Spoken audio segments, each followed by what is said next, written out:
네, 유튜브 시청자 여러분 안녕하십니까? 라이너입니다. 자, 라이너와 함께하는 백 투 더 비디오. 제가 항상 과거의 좋은 영화를 좀 전달해 드리고자 준비한 코너가 백 투 더 비디오인데요. 요즘 시의성 짙은 것들을 하고 있습니다. 그래서 원래 취지에 맞는 영상들도 빨리 올리려고 하고, 그보다 더 앞서서 말씀드릴 수 있는 건 오늘 올리는 전염병 관련 영화들, 그리고 봉준호 감독님 특집을 한번 해보려고 합니다. 기생충도 있기 때문에 봉준호 감독 트리뷰트를 한번 해보려고 해요. 그래서 영상이 많이 올라갈 거니까 기대해 주시길 바랍니다. 정말 코로나19로 인해서 말이 아닙니다. 사실 저도 항상 촬영하던 이 스튜디오가 아니라 오늘은 집에서 촬영을 하고 있어요. 여기는 스튜디오가 아니라 저의 집입니다. 집에서 촬영하는 이유는 제가 항상 이렇게 대여해서 사용하던 스튜디오가 코로나 확진자 분과 접촉하신 분이 계시다고, 그래서 선별진료소로 가셨다는 말씀을 들었어요. 그래서 아마 가기가 좀 어려워졌습니다. 그래서 당분간은 집에서 촬영을 해야겠다 이런 생각이 들어서, 그래서 지금 자택에서 촬영을 하고 있는 것이죠. 또 코로나19로 인해서 직접적인 피해를 보고 계시는 분도 있을 거라는 생각이 드네요. 정말 우리 구독자분들 모두, 이 영상을 보시는 분들 모두 정말 건강 조심하시고, 바이러스가 진짜 너무나 무섭다는 생각을 하게 됩니다. 이 무서운 시기, 그리고 우리 모두가 혼란스럽고 또 이제 주변이 어수선하고 산만하고 뭔가 집중도 되지 않고, 게다가 우리의 어떤 소중했던 그런 소소한 일상들을 빼앗긴 이런 바이러스 때문에 정말 저도 너무 마음이 안 좋습니다. 그래서 오늘은 바이러스 특집으로 한번 준비를 해봤어요. 이러한 컨텐츠를 준비한 건 바이러스 정말 무섭지 않냐 뭐 이런 것보다는, 그럼에도 불구하고 이런 어떤 영화들로부터 이런 전염병 사태에서 우리가 조심해야 할 것은 뭐고, 또 이겨내려면 어떻게 해야 할까, 그리고 어떤 인간 군상들이 영화 안에서 는 펼쳐지고 있었을까, 이런 것들을 잠깐 살펴보는 시간을 갖도록 하겠습니다. 이런 전염병 관련 영화들, 그러니까 재난 영화의 한 장르라고 해야겠죠. 제가 굉장히 좋아하는 장르가 이제 포스트 아포칼립스류라고 하는데, 물론 저는 모든 장르를 좋아하지만 포스트 아포칼립스를 특히 좀 좋아하는 면이 있어요. 뭐 요거는 좀 특이사항이긴 한데, 여러분들에게 최고의 픽사 영화는 어떤 겁니까? 라고 묻는다면 이제 많은 대답이 있을 수 있겠죠. 뭐 저도 몇 가지 작품들을 얘기할 수 있을 것 같아요. 토이스토리, 특히 토이스토리 3, 그리고 업, 라따뚜이, 인사이드 아웃, 이런 작품들이 제가 생각할 땐 정말 명작들이거든요. 근데 그 중에서도 저는 월 2가 정말 최고의 작품이라는 생각이 듭니다. 뭐 아무튼 이건 번외의 얘기인데, 그만큼 제가 포스트 아포칼립스라는 장르를 좋아한다라는 방증이겠죠. 근데 이 포스트 아포칼립스류들 중에서 뭐 좀비 아포칼립스도 있고 다양한 아포칼립스가 있지만, 그 중에서도 이런 팬데믹 아포칼립스, 그러니까 세계적으로 범유행하는 세계적 대유행 바이러스, 팬데믹, 이런 전염병 아포칼립스가 또 재난영화로서 한 부분을 차지하고 있죠. 우리나라 영화로는요, 이제 연가시라거나 감기 같은 영화들이 일단 눈에 들어옵니다. 연가시 같은 영화는 사실 거기 나오는 바이러스도 아니죠. 거기서 나오는 건 기생충입니다. 그러니까 원래 연가시라는 기생충이 곤충에 기생하는 녀석이잖아요. 그래서 이렇게 실처럼 생긴 녀석인데, 사마귀라든지 곱등이 같은 곤충의 몸속에 들어가서 그게 뇌를 파먹고 명령을 내려서 뇌를 조종해서 물가로 가도록 유도한 다음에 이제 숙주를 빠져나온다라고 하는 걸로 알려져 있는 게 연가시인데요. 그 연가시가 이제 돌연변이를 일으켜서 이번에는 사람의 몸속에서 기생하는 연가시가 된 거죠. 그래서 인간 연가시가 된 건데요. 영화 연가시는 김병민 배우가 크게 활약한 영화이기도 합니다. 우리가 글쎄요, 김병민이라는 배우는 2000년대 초반, 그러니까 얼마 전이죠. 2000년대 초반까지만 해도 김병민 하면 떠오르는 단어는 이제 연기의 신이었죠. 아주 대단한 연기력을 가지고 있다. 그래서 그가 가지고 있는 어떤 메서드한 연기 방법론 뿐만 아니라 어떤 뭐 체중을 늘었다가 줄이는 거라든지, 혹은 이제 워낙에 갖고 있는 출중한 연기력과 그 다음에 풍부한 대사 처리 능력, 이런 연기 능력이 워낙 대단하다라는 평가를 받고 있었거든요. 그리고 정말 연기하면은 김병민,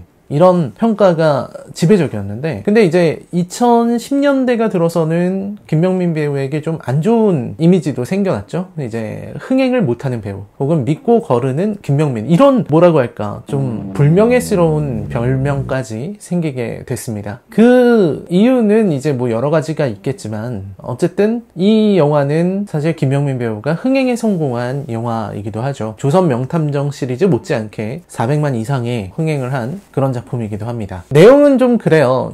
여기서 나오는 연가시가 몸 안에 들어가게 되면 갑자기 막 배가 고파지고 막 목이 마르게 되고, 그러다가 물가로 가서 잔인하게 잔혹한 시신으로 남게 되는 이런 무서운 기생충인데, 이 기생충이 생겨나게 된 것은 바로 인간의 탐욕 때문이었죠. 그러니까 조화제약이라고 실제로도 존재하는 제약회사입니다. 근데 이 조화제약이라는 곳에서 윈다졸이라는 약이 있었죠. 그리고 그 약이 우연찮게 특효약으로 밝혀지게 되는데, 사실은 주가를 조작하려고 하는 세력들이 꾸민 일이었어요. 그래서 연구소에서 연가시를 연구해서 인위적으로 돌연변이를 일으킨 겁니다. 이렇게 인간의 욕심이 인위적인 바이러스를 만들어낸다, 혹은 인위적인 적을 만들어낸다라는 것은 굳이 연가시뿐만 아니라 이런 재난 영화라든지 혹은 또 괴수 영화, 이런 영화들에서 흔히 나오고 있는 소재들이죠. 예를 들어서 고질라가 탄생하게 된 이유에 대해서 얘기할 때 인간의 어떤 방사능 얘기를 한다든가, 사실 고질라는 요즘 나오는 고질라 어웨이크닝 같은 작품을 보면은 그야말로 지구 그 자체라는 느낌도 들고, 어떻게 보면 가이아 이론과 맞닿아 있는 게 아닌가, 막 이런 생각도 드는데, 중요한 거는 그 외에는 이제 봉준호 감독의 괴물 같은 경우는 사실 그렇죠. 인간의 탐욕과 인간의 어떤 무분별한 행동들이 만든 괴물이 바로 한강에 사는 괴물이었죠. 그 다음에 사실은 7광고도 마찬가지예요. 7광고도 이제 그 시추선이 계속해서 파고 들어가서 석유를 캐내려고 하는 인간의 어떤 집착과 욕망이 그런 괴물을 가지고 오는 거거든요. 그리고 돈을 벌겠다는 인간의 욕망이 7광고 같은 망작을 만들어낸 거기도 하죠. 그죠? 정말 대단한 작품인데, 어쨌든 이런 것들이 많이 있습니다. 그래서 연가시도 그런 개념으로 보시면 되겠고요. 감기라는 영화는 이제 장혁씨, 수혜씨 나오는 영화였죠. 이 감기라는 영화는 사실 연가시에 비해서도 아주 안 좋은 영화예요. 그러니까 우리가 흔히 졸작 영화다라고 부르는 수준의 영화이지 않나라는 생각이 듭니다. 이 영화 같은 경우는 인플루엔자입니다. 그러니까 아까는 기생충이었지만 여기서는 인플루엔자예요. 그래서 플루 바이러스인데, 그러니까 감기죠, 말 그대로. 근데 이 인플루엔자는 치사율이 100%가 되는 바이러스예요. 그러니까 사실 치사율이 100%면은 이게 전염이 되기가 쉽지가 않죠. 이 전염병 주식회사라는 게임을 해보신 분들은 아시겠지만, 너무 초반에 치사율이 높아버리면 이 전염병이 퍼질 수가 없죠. 그리고 게임상의 얘기긴 하지만 치사율이 높아서 사람이 죽기 시작하면은 바이러스가 발견될 가능성이 높기 때문에 처음에는 증상은 안 나게 하면서 일단 많이 퍼지게 하는 것이 전염병 주식회사의 공략 방법입니다. 근데 아무튼 그것과는 상관없이 여기서는 100%의 치사율을 얘기하고 있어요. 굉장히 무서운 겁니다. 사실은 에볼라 바이러스도 아마 100%가 안 되는 걸로 알고 있는데 여기선 100%죠. 그래서 분당 지역에서 이 감기 바이러스가 퍼졌고요. 이 감기 때문에, 사람을 죽이는 이 감기 때문에 분당이 폐쇄되게 됩니다. 봉쇄된 거죠. 그때 이제 악역으로 나오는 사람이 이제 마동석 씨예요. 마동석 씨가 악역으로 나오는, 그때는 악역으로 많이 등장하셨었죠. 그때 악역으로 나와서 이제 서울로 가자고 얘기를 하는 거죠. 서울로 가자고 하는 이유는 이제 서울로 가면은 분당을 이렇게 봉쇄시키지 못할 거다, 우리를 벌어놓지 못할 거다 라고 생각을 한 겁니다. 그래서 어차피 죽는 거 다 같이 서울로 가자, 이렇게 된 거고요. 그 문제는 이제 그런 거죠. 이 영화가 졸작이라고 불리는 여러 가지 이유가 있는데, 가장 큰 이유는 사실은 캐릭터들의 행동과 대사, 이런 부분에서 개연성이 좀 부족하다. 그러니까 캐릭터들의 행동이 합리성이 부족하다라는 게 가장 큰 이유 중에 하나일 겁니다. 그리고 또 다른 거는 이제 반미주의적인 모습을 보일 수가 있는데, 그러니까 분당에서 사람들이 서울로 오려고 하니까 주한미군 사령관이, 그러니까 미군이죠. 미군이 F-15를 출동시키겠다. 그래서 분당을 폭격하겠다. 이렇게 된 거예요. 미군이 우리나라 국민들을 상대로 폭격을 하겠다라고 한 거죠. 그리고 한국 대통령한테 그럽니다. 전시작전권이 없으니 대통령은 아무것도 할 수 없을 거다, 막 이렇게 얘기를 하는 거죠. 전시작전권은 우리에게 있다, 막 이런 대사들이 나옵니다. 사실은 그걸 보면서 저는 많이 웃었어요. 일단은 그 시기는 전시가 아니잖아요. 전시작전권이라는 거는 전시를 말하는 건데, 그거는 평시였고요. 물론 전시에 준하는 상태, 비상사태이긴 하지만 하지만, 그리고 이제 아무리 전시작 정권이 있다 그래도 남의 나라의 민간인에게 폭격을 하겠다라고 나오고, 거기에다가 이제 우리들의 차인표 대통령께서는 그러면은 우리는 투도방위 사령부를 이용해서 지대공 미사일로 F-15를 격추하겠다라고 나오는 거죠. 그래서 그 장면이 진짜 사실 그게 짤로도 많이 돌아다녔을 거예요. 그 장면이 정말 인상적인 그런 영화기도 했죠. 마찬가지로 인상적이라는 건 너무 어이가 없어서 인상적인 거죠. 네, 그런 거였었는데, 뭐 어쨌든 감기라는 내용은 뭐 흔히 말하는 전염병 영화의 클리셰를 벗어나지는 못하고 있는 영화입니다. 이 전염병 영화의 클리셰들이 아주 여러 가지가 있는데 그거를 그대로 답습하고 있다라고 보시면 될 것 같고요. 그 다음에 이제 미국 영화 아웃브레이크라는 영화가 있습니다. 그 아웃브레이크에서 나오는 상황들, 플롯, 그리고 효과들을 표절한 거 아니냐, 참고한 게 아니라 좀 베낀 거 아니냐, 이런 평가를 받고 있는 작품이기도 하죠. 그런 의혹을 받고도 있어요. 그래서 오늘 소개해드릴 영화는요, 이 전염병 영화들 중에서 가장 뛰어난 완성도를 자랑한다고 알려져 있는 바로 컨테이전이라는 작품이죠. 자, 컨테이전은 그 스티븐 소더버그 감독의 작품이에요. 스티븐 소더버그 감독은 그야말로 천재 감독이라고 불리는 몇 안 되는 사람 중에 한 사람이죠. 소더버그는 제가 생각해도 이 사람은 천재입니다. 섹스, 거짓말, 그리고 비디오 테이프라는 영화를 통해서 20대 중반의 젊은 나이에 칸 영화제에서 황금종려상을 받은 사람이기도 하고요. 그리고 진짜 1년에 막 2편씩 영화를 만들어내는 대단한 감독이기도 해요. 특히 이제 본인이 촬영도 하고 편집도 하고 감독도 하고 연출도 하고 뭐 다 하는 이런 정말 대단한 능력을 가지고 있는, 영화를 정말 잘 만드는 감독임에는 틀림없습니다. 당연히 컨테이전이라는 작품도 아주 뛰어난 작품으로 알려져 있어요. 그의 작품이 다 뛰어나진 않아요. 하지만 정말로 대단한 감독인 것만은 분명하죠. 이 영화는요, 미국의 질병통제예방센터 CDC라고 하죠. 질병통제예방센터로부터 많은 자문을 받아서 만든 영화예요. 그래서 고증이 매우 훌륭하고, 그리고 이런 전염병이 퍼지는 상황에서 매우 현실적인 표현을 하고 있다라는 평가를 받고 있는 작품이기도 합니다. 일단 스토리를 좀 말씀드릴게요. 그리고 이 이야기는요, 사실 영화의 가장 중요한 내용까지 제가 설명을 드리기 때문에 이 영화를 보고 나서 라이너 얘기를 듣고 싶다거나 혹은 나는 그냥 영화 보고 싶은데 라고 하시는 분들은 여기서 영상을 끊으시고 영화를 보고 오시는 걸 추천을 드립니다. 자, 2011년작 컨테이전. 이 영화는요, 사실 기네스 펠트로, 베스 에모프 역할입니다. 기네스 펠트로로부터 시작해요. 그리고 처음 시작할 때 데이 2,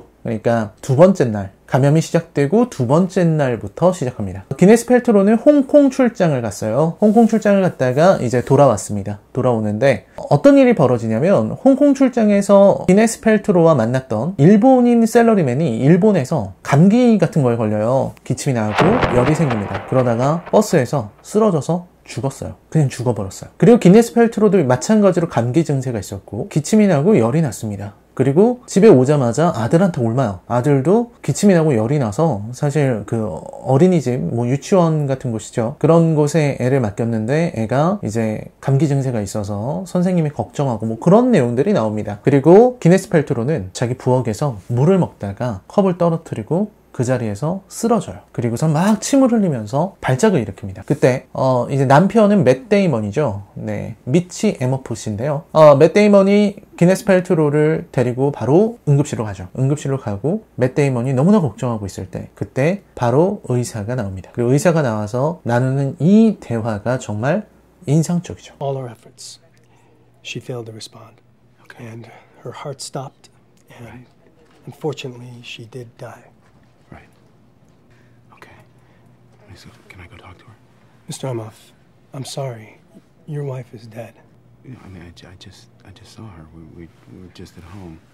Is there somebody that we can call? 그렇습니다. 지금 이 대사를 나눈 걸 보면 정말 와, 어떻게 저러지? 라는 생각이 들죠. 사실 의사가 하는 말을 듣고 있으면서도 이게 너무 말이 안 되니까, 갑자기 아내가 죽었다는 게 도저히 받아들여지지 않으니까 일단 아내랑 한 번 더 얘기해 보겠다고 라고 말하는 장면에서 진짜 이 어떤 사고의 참담함이 그대로 전달이 되는 부분이죠. 그리고 나서는 사실 맷 데이먼에게는 또 한 번의 슬픔이 찾아와요. 바로 아들도 같은 증상으로 사망하게 된 겁니다. 불행 중 다행이라면 맷 데이먼의 딸은 감염이 되지 않았다라는 거죠. 그래서 이제 맷 데이먼은 격리되게 됩니다. 자, 여기에서 이제 바이러스의 존재가 알려지게 되고 기네스 펠트로를 부검을 하게 되죠. 그러면서 이 바이러스에 대해서 알려지게 됩니다. 이런 식으로 내용이 진행이 되는데요. 그리고 이제부터는 아까 말씀드린 미국 질병통제예방센터, 여기에서부터 이야기가 진행이 되는 거예요. 케이트 윈슬렛이 역학조사원으로 등장하고요. 그리고 로렌스 피시번이라는 배우는 여기 사진이 나오고 있겠지만 매트릭스에서 모피어스 역할로 아주 유명한 그런 배우죠. 로렌스 피시번이 이제 미국 질병통제예방센터의 센터장으로 나옵니다. 그러니까 우리나라로 치면 정은경 질병관리본부장 이 정도 되는 사람이에요. 질본의 대장이다 이렇게 보시면 되겠죠. 이 이야기가 진행이 되는데 사실 이제부터 제가 컨테이전이라는 영화를 여러분들에게 추천하고 그리고 이 영화가 한번 볼만하다라고 말하는 이유가 지금부터 시작이 됩니다. 이 바이러스가 전파되는 과정에 대한 부분부터 먼저 말씀을 드릴게요. 이 영화는 매개체 감염이라는 게 되게 중요해요. 그러니까 기침으로 인한 감염, 이런 비말 감염도 나오지만 매개체 감염이에요. 이 매개체 감염이 뭐냐면 누가 만진 걸 우리가 만졌을 때 손으로 감염되는 걸 말하는 거죠. 그래서 이 매개체 감염이 얼마나 위험한지에 대해서 영화에서 설명을 하는데 여기서 되게 인상적인 장면은 뭐냐면 우리가 살면서 하루에 얼굴을 최대 3,000번까지 만진다는 거예요. 그래서 저도 처음에는 설마 그 정도까지야? 라고 생각했는데 거기서 설명하는 걸 들어보니까 뭐 1분에 5번, 6번 만질 수 있을 것도 같더라고요. 왜냐면 코 좀 간지러우면 이렇게 만지기도 하고 뭐 이렇게 하기도 하고 그 다음에 가려우면 긁기도 하고요. 이렇게 긁기도 하고 그냥 아무 생각 없이 이렇게 만지잖아요. 그런 게 되게 많죠. 그리고 기침할 때도 이렇게 손이 입으로 가는 경우가 있고 그러니까 사실 되게 흔하게 손은 입, 얼굴로 갑니다. 이게 이제 매개체 감염의 무서움이라는 거죠. 그래서 손을 씻어야 된다. 손을 정말 잘 씻어야겠구나 이런 걸 생각하게 만드는 영화이기도 한 거예요. 그리고 이 영화의 핵심적인 내용은 이 이후에 벌어지는 이야기들이에요. 여기에서 주드로가 나오게 됩니다. 주드로는 사실 프리랜서 기자인데요. 이 프리랜서 기자 주드로는 사실 처음에는 이렇게 나와요. 그 일본인이 쓰러지는 그 비디오, 그 영상을 가지고 와서 이게 뭐냐, 이게 정부의 어떤 음모 아니냐, 이런 바이러스를 갖고 있는 걸 정부가 숨기고 있었던 거 아니냐 라는 식의 의문을 제기합니다. 어떤 음모론을 제기하는 거죠. 사실 이게 되게 어떻게 보면 클리셰를 비트는 내용일 수 있겠는데요. 처음에 주드로의 캐릭터를 보는 순간 사람들이 생각하는 거는 이런 어떤 전염병 영화에서 굉장히 흔한 히어로를 떠올리기 십상입니다. 그러니까 정부가 정말 뭔가 숨기고 있고 주드로는 뭔가 알고 있기 때문에 저 주드로가 이제 진실을 파헤쳐 나가는 그런 기자겠구나 라고 생각하게 되죠. 하지만 이 영화에서 주드로는 가짜 뉴스의 생산자예요. 그래서 처음부터 자신이 가지고 있는 특종을 남이 뺏을 거다라는 생각을 갖고 있고요. 그리고 블로그를 운영하는 기자예요. 그때 당시 시대상이 2011년이니까 블로그지 지금으로 치면 유튜브 채널 같은 거 생각하시면 될 것 같습니다. 그래서 주드로는 음모론을 올립니다. 이 모든 것은 정부가 뭔가 숨기고 있다, 정부의 잘못이다, 뭐 이런 거를 올린 거죠. 그리고 바이러스가 퍼져나간다는 뉴스가 나가고 나서 사람들은 불안해지기 때문에 주드로의 블로그에서는 조회수가 200만 회가 넘어가게 됩니다. 자, 그리고 나서는 이제 접촉을 해요. 그러니까 어떤 기업체의 사람도 접촉합니다. 당신이 알고 있는 정보가 뭐냐, 주드로에게. 내가 투자처를 찾고 있는데 안전한 투자처를 원한다. 당신만 알고 있는 정보가 있으면 나한테 알려줘라. 이런 식으로 접근을 하죠. 그때 주드로가 이제 한 가지를 미는데 그게 뭐냐면 개나리를 민 거예요. 개나리 액을 밀어붙인 겁니다. 그 장면이 저는 이 영화에 어떻게 보면 하이라이트라는 생각이 듭니다. 어떻게 되냐면 이렇게 되는 거예요. 주드로가 자기가 그 바이러스에 감염되었다라고 카메라 앞에서 침대에 누운 채로 영상을 찍습니다. 나도 바이러스에 감염이 되었다. 물론 감염되지 않았죠, 실제로는. 하지만 감염된 척 하는 거야. 아픈 척 하면서 나는 정부를 믿지 않겠다는 겁니다. 왜냐면 병원에 가봤자 어차피 치료를 못 받는, 그러니까 이 사람이 얘기하는 건 그거예요. 이 바이러스에 걸려면 나를 믿어라. 개나리액. 내가 이 개나리액을 먹고 내일도 살아있다면 내가 맞는 거고, 내가 내일 죽는다면 나는 틀린 거다. 그리고 내일 당연히 살아나겠죠. 이 사람은 바이러스에 걸리지 않았으니까요. 근데 이게 난리가 나는 겁니다. 어떻게 되냐면 다음날 약국에 개나리액이 진짜 다 털리는 거예요. 개나리액 대란이 벌어지게 됩니다. 그러니까 지금 우리나라에서는 마스크 대란이 펼쳐지고 있는데 여기서는 개나리액 대란이 펼쳐지는 거죠. 물론 마스크도 사람들이 다 쓰고 있어요. 다 사람들이 마스크 쓰고 있습니다. 그런 일이 벌어지게 되죠. 사실 이걸 보면서 저는 좀 많이 놀랐어요. 왜냐면 이런 어떤 주드로가 하는 거짓말, 이 거짓말이 통하는 이유는 사람들이 불안하기 때문입니다. 가짜뉴스를 퍼뜨리는 사람들은 이렇게 사람들이 가지고 있는 불안한 심리를 공격해요. 그러니까 사람들이 불안해하니까 그 사람들은 좀 더 알기 쉽고 그리고 믿고 싶은 것, 이런 것들을 믿게 되거든요. 그런 사람들이 원하는 정보를 주는 거죠. 그리고 그 원하는 정보가 바로 이러한 가짜뉴스였던 겁니다. 그래서 그런 가짜뉴스에 사람들은 흔들리게 돼요. 이런 게 이제 흔히 벌어지는 게 이제 뭐 많이 있잖아요. 이제 뭐 예방접종 맞지 않고 아이를 키워야 된다, 뭐 이렇게 말하시는 분들이라든지, 혹은 뭐 우리가 가지고 있는 이 코로나19 바이러스에 대해서도 뭐 특효약이 있다, 뭐 이렇게 말하는 사람들도 있고, 그런 것들 많잖아요. 무슨 뭐 암에 걸리면 치료제가 어떤 거다, 이런 식의 좀 말도 안 되는 뭐 민간요법이라든지 유사의약품, 이런 것들이 판매되는 경우가 되게 많거든요. 그래서 사실은 이 영화에서 보여주는 것도 이런 가짜뉴스의 생산 과정이었죠. 생산과 유통 과정입니다. 사람의 불안과 공포를 이용한다는 거예요. 그런데 여기서 한 가지 더 재밌는 건, 로렌스 피시번, 이 사람은 미국 질병통제예방센터, 여기에 센터장이기 때문에 사실상 모든 정보를 다 가지고 있는 사람이잖아요. 이 사람이 TV에 나왔습니다. TV에 나와서 사람들에게, 국민들에게 정보를 전달하기 위해서 TV 토크쇼 같은 데를 나왔죠. 그리고 거기서 TV 토론이 진행이 되는데, 그때 전화 연결로 상대자로 나온 게 바로 주드로입니다. 주드로는 당연히 로렌스 피시번에게 개나리액이라는 특효약이 있는데 정부는 왜 개나리액에 대해서 발표하지 않습니까? 라고 얘기를 합니다. 그때 모든 정보를 가지고 있고 또 본인도 의학적 지식을 갖고 있을 게 뻔한 로렌스 피시번. 자, 이렇게 보면 사실 로렌스 피시번은 제대로 된 정보를 다 갖고 있는 정보적인 강자고 상대는 정보 약자잖아요. 그러면 여기서는 당연히 로렌스 피시번의 말이 더 신뢰성이 있는 것이 분명합니다. 이 사람은 게다가 미국 질병통제 예방센터 센터장입니다. 근데 이 사람이 여기서 개나리액은 우리도 확인을 해봤지만 아무런 의학적 근거가 없었습니다 라고 분명하게 얘기를 해요. 근데 그 순간 주드로가 받아치는 게 뭘 받아치냐면, And I think what Mr. Crumwoody is spreading is far more dangerous than the disease. Oh, really? Yes. That's funny. What's funny? No, I think you're funny because if you check on Facebook, you'll find a communique attributed to Dr. Cheever by Elizabeth Nygaard about the quarantine of Chicago. That's why I think he's a bit disingenuous when he says equal care for all and not just his friends. Some pretty wild allegations here, Dr. Cheever. I mean, can you tell us what communication appeared and when? 그렇습니다. 메시지를 공격하는 게 아닙니다. 메신저를 공격하는 거죠. 즉 메신저의 신뢰성을 흔들어 버리는 거예요. 이 너무 웃긴 거잖아요. 이 로렌스 피시번이 모든 정보를 갖고 있기 때문에 약혼녀에게 전화해서 지금 당장 그 도시 봉쇄될 거니까 지금 당장 아무하고도 말하지 말고, 누구와도 말하지 말고, 누구랑도 만나지 말고 지금 당장 차 타고 애만 데리고 바로 튀어와 라고 얘기를 했죠. 근데 이 약혼녀가 가다가 갑자기 친구 생각이 났죠. 친구 생각이 나서 전화해서 친구야 너만 알고 있어야 돼, 이렇게 얘기를 하는 순간 모든 게 다 퍼져나가게 된 거잖아요. 그걸 얘기를 했어요. 자, 그러면 사실 물론 이거는 국가 기밀을 누설한 거기 때문에 로렌스 피시번이 잘못한 스캔들인 건 분명합니다. 근데 그렇다고 해서 주드로가 맞다는 건 아니에요. 그러니까 로렌스 피시번 개인의 어떤 이 일탈과 로렌스 피시번이 방금 의학적인 근거가 없다라고 얘기한 것은 전혀 다른 건이기 때문에 이 두 개의 신뢰도는 다르게 평가되어야 하지만 사람들은 눈에 보이는 것만을 믿기 때문에 일단 메신저의 신뢰성을 흔들어 버리니까 로렌스 피시번의 말은 통하지 않게 되고 사람들은 오히려 방금 주드로가 했던 말을 더 믿게 되는 거죠. 대단히 놀라운 상황입니다. 그리고 그들의 수법을 보여주게 되죠. 가짜뉴스를 만드는 사람들은 자신들이 했던 이야기가 통하지 않게 되면 메시지 자체 혹은 이런 신뢰성 자체를 쌓는 게 아니라 상대방 혹은 메신저 자체를 건드린다. 이런 부분이 드러난 되게 좋은 작품이었다는 생각이 들어요. 그렇습니다. 그리고 사실 나머지 내용들은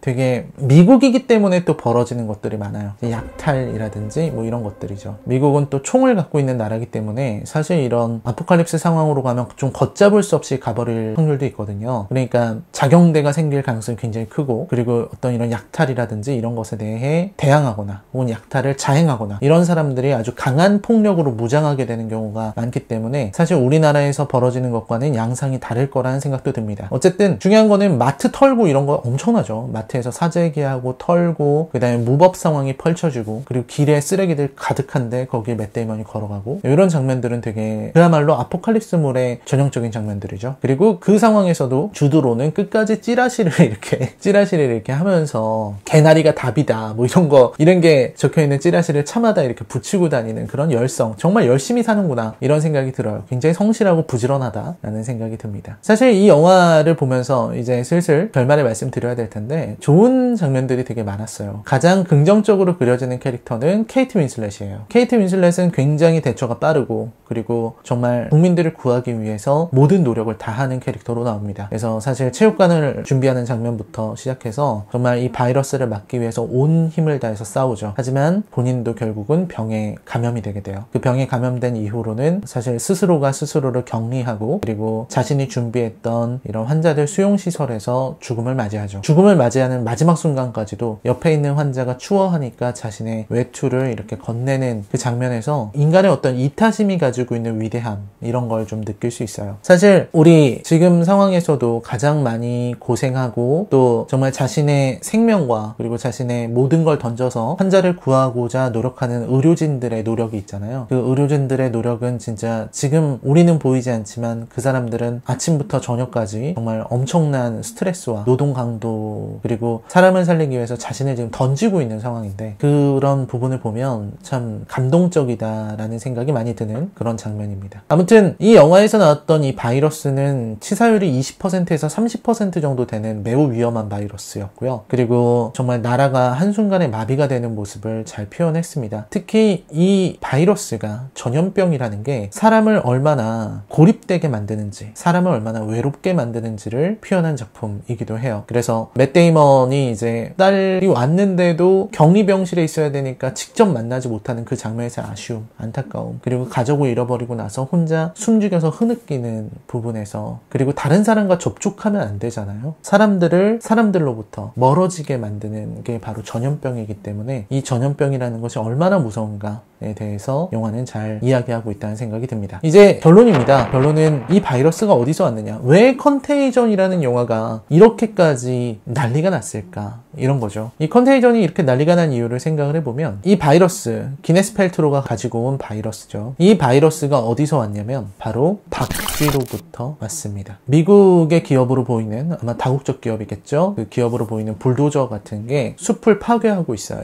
야자나무가 쓰러집니다. 그리고 거기에서 박쥐가 날아가요. 즉 서식지가 파괴된 거예요. 인간의 욕심으로 인해서 무분별한 환경 파괴가 벌어졌고 서식지가 파괴당한 박쥐는 인근의 농가로 가게 됩니다. 축산 농가로 간 거죠. 거기에 이제 돼지가 있는 축사가 있었고요. 거기로 박쥐가 가서 먹이를 떨어뜨립니다. 그 떨어뜨린 먹이를 아기 돼지가 먹어요. 그리고 그 아기 돼지가 도축이 됩니다. 그리고 통째로 요리하는 레스토랑으로 이동하죠. 셰프는 그 돼지를 손질하고 있었어요. 만지고 있었어요. 근데 밖에서 누가 셰프랑 사진을 찍고 싶다고 하니까 손 이걸 쓱쓱 닦고 대충 닦고 나가서 사진을 찍으면서 악수를 하죠. 그 악수를 하는 사람이 바로 기네스 펠트로. 그게 바로 1일이에요. 그래서 정말 소름 끼치게도 박쥐로부터 시작된 인수 공통 감염, 그리고 우리 코로나19는 사실 우한, 중국 우한에서 시작돼서 처음에는 우한 폐렴으로 불렸었죠. 이 우한이었던 것과 유사하게 여기는 또 홍콩에서 감염이 되었다는 거. 이런 부분에서는 사실 미래를 예측한 게 아닌가 하는 생각이 들 정도로 좀 소름 끼치는 그런 영화인 것만은 분명합니다. 근데 사실 이 영화를 보면서 결국은 바이러스 극복하거든요. 근데 이 영화를 보면서 이 영화가 우리에게 주는 교훈 같은 것은 그런 거라고 생각해요. 일단 이런 전염병이 돌기 시작하면 가짜뉴스를 조심해라. 그리고 개인적인 수칙들, 특히 자기 위생 이런 부분을 중시해야 된다는 거. 그리고 이겨낼 수 있다는 희망을 갖는 거. 그게 저는 가장 중요한 것이라는 생각이 들었어요. 그리고 이 영화에서도 정말 주드로 같은 가짜뉴스를 계속해서 퍼뜨려서 자신의 이익만 얻으려고 하는 그런 사람들도 존재하지만 또 한편으로는 정말 자신의 모든 걸 다해서 환자를 살리려고 노력하는 의료진들의 노력이 있다는 것. 이런 것들을 잊어서는 안 되겠다는 생각이 들었어요. 얼마나 쉽게 전염병이 퍼질 수 있는가를 보여주는 작품이기도 해요. 되게 소름 끼쳐요. 정말 뭐 컵 같은 거 만질 수 있잖아요. 뭐 사진 좀 찍어줄래요? 하고 스마트폰을 건네고 남이 쓰던 스마트폰을 잡는 순간 매개체 감염은 감염이 되는 거죠. 이건 손에서 손으로 감염되는 병이니까 이 컨테이전에서 나오는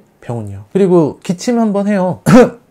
뭐 기침도 아닙니다. 그냥 헛기침 하고 컵 닦아요. 종업원이. 그 장면 저 너무 놀랐어요. 그래, 진짜 아무렇지도 않게 할 수 있는 거잖아요. 그런 어떤 경각심을 가질 만한 일도 아닌 그런 작은 행동들이 계속해서 바이러스를 전파할 수 있는, 즉 인간이라는 존재가 바이러스에 얼마나 취약한가, 이런 것들을 보여주는 참 좋은 작품이었다라는 생각이 듭니다. 그래서 여러분들께 소개해드릴 만한 작품이라는 생각이 들었어요. 컨테이전이라는 소더버그 감독의 작품입니다. 그 외에도 이제 마리온 꼬티아르도 영화에도 출연하고 또 다양한 것들이 있지만 그런 내용들은 여러분들께서 영화를 직접 보시면서 이런 내용은 또 라이너가 언급하지 않았구나 하는 걸 보시면 좋을 것 같습니다. 진짜 코로나19로 인해서 너무나도 힘들고 밖에 나가기도 힘들고 무엇보다 우리들의 소중한 일상을 빼앗긴 게 전 되게 너무 아쉬워요. 항상 영화관 가서, 물론 여러분들도 영화관 가시는 거 좋아하겠지만 저도 영화관 가서 영화 보고 뭐 먹고 또 돌아오고 이런 일상들이 저에게는 너무나도 행복하고 소중한 것이었구나 라는 걸 이거를 코로나19로 인해서 내 일상을 빼앗기고 나니까 알겠어요. 그러니까 걱정 없이 출퇴근하고 걱정 없이 일하고 주말에 쉬고 친구 만나고 혹은 뭐 가족과 함께 이렇게 마음 편하게 다닐 수 있다는 것이 정말 좋았던 거로구나 라는 생각이 듭니다. 그게 없어지고 나니까 더 심한 것 같아요. 빠르게 이 코로나19 사태가 진정되고 이 위기를 극복할 수 있기를 바랍니다. 여러분 정말 건강 유의하시고요. 저는 다음 영상에서 찾아뵙도록 할게요. 그래서 좀 더 다양한 영화들 소개해드리고 또 이제 여러분들이 VOD나 넷플릭스로 볼 수 있는 작품들도 제가 소개하고 알려드리는 시간을 갖도록 하겠습니다. 여러분 시청해주셔서 감사합니다. 안녕히 계십시오.